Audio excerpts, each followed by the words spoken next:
And then you were back in Ghana, and subsequently, having trained, worked hard, been very proud of yourself as a young officer. We heard of the 1966 coup. You know, Nkrumah and the CPP, they had been big. You were still in the army. Were you close to all the events? How close were you? We have gone through terrible, as a nation. The youth of this country today should be grateful they didn't see what I saw. What did you see? We talk about the coup of 1966. Ghana had been independent in 57. There was an attempted coup, and then 58. And others, people like Aram Ponsari were arrested and locked up. But the big one was 1966, when a man called kotoka, Afrifa and others, from 2 brigades in Kumasi, in joint movement with the 1 brigade under Nkrumah at that time, overthrew the Nkrumah regime.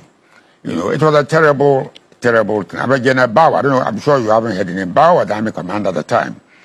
That night, he was killed. I was actually on duty when the shooting started at Burma camp. So I rang General Bauer. I knew him very well. I was a young officer from Shanghai, not long ago. And I called him on the phone and said, sir, there's a problem in and I think there's a big problem. Mountain. I don't know exactly what it was. And he said, oh, thank you. He used to call me Nunu. Thank you very much.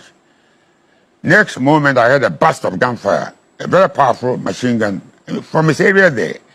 So I called to find out how he was. And the woman answered the phone, being a wife. I said, Madam, where's the General Bauer? And I'm quoting her. She said, the general has just been shot dead. That I knew that there was a bigger trouble than I thought. In the early morning of 1956, February? Yes, 26 February.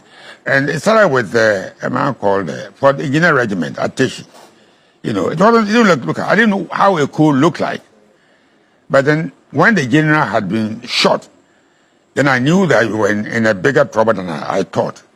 Then it unfolded until in the morning, you know, it became clear that Nkrumah had been overthrown. He was on the way to Hanoi in North Vietnam. He was in China at the time, in Peking, when this happened.